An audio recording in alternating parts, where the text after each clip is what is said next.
Which means na yung successor ni Vice President Sara Duterte na si Vice President Leni G. Robredo, walang confidential funds. Your Honor, please. Yes, Attorney Garcia. No basis, Your Honor, and conclusion of fact. Kindly clarify, Lenny is not the successor Sorry, counsel. predecessor, Your Honor. I'm sorry. Exactly. So, kindly reform counsel.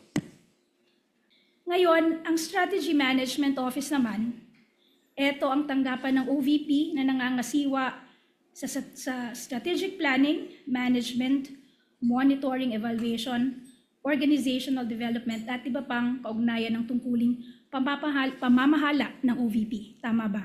That's correct. So kasama dito ang pagbuo at pagsubaybay sa mga programa, proyekto at aktibidad ng OVP. Tama ba? That's correct. So ngayon, dahil sa iyong pag-amin, tama rin bang sabihin na bawat programa ng OVP ay dumadaan sa SMO? For all the activities. Yes. At dahil kayo ang nagsusuperbisa sa SMO, kayo rin ang nagsusuperbisa sa mga programa, proyekto at aktibidad nito. Tama ba? General supervision Yes. po. In short, or sa madaling salita, bawat programa ng OVP ay dumadaan sa inyong supervision ng 2 beses. Una, kapag ito ay pinaplano ng SMO, at pangalawa, kapag binabayaran ito ng AFSO. Tama ba? Yes po.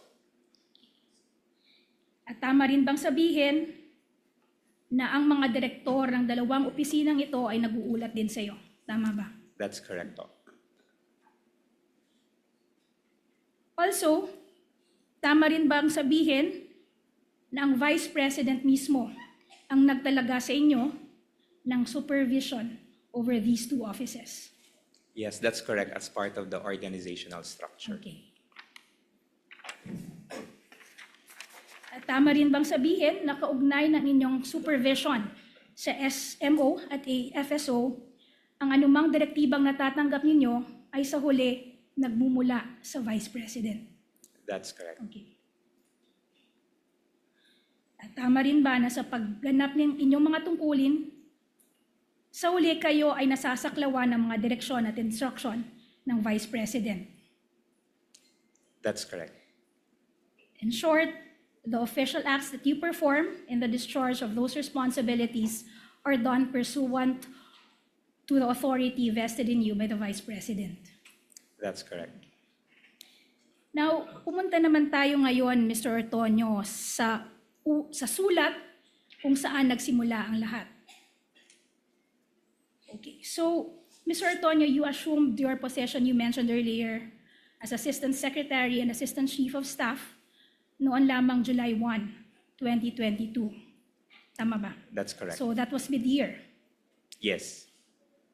And you will confirm na pag-assume mo ng inyong position around that time, walang confidential fund ang Office of the Vice President. Tama ba? That's correct po. Which means na yung successor ni Vice President Sara Duterte na si Vice President Leni G. Robredo, walang confidential funds. Your Honor, please. Yes, Attorney Garcia. No basis, Your Honor, and conclusion of fact.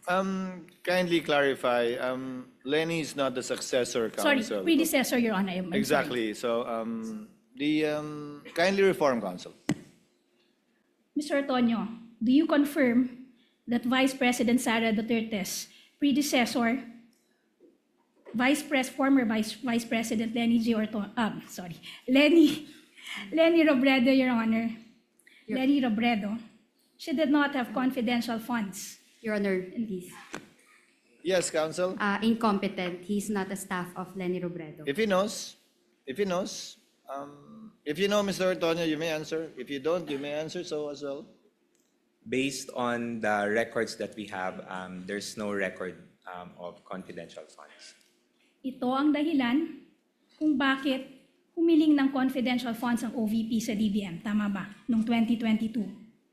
Dahil wala kayong dinatnan na confidential funds ng pag-upo mo kasama ng pag-upo ng Vice President Sara Duterte. Tama ba? Yes, ma'am.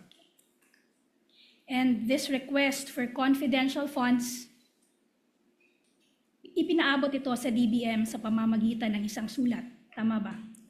Letter request. Yes, letter request. Ngayon ay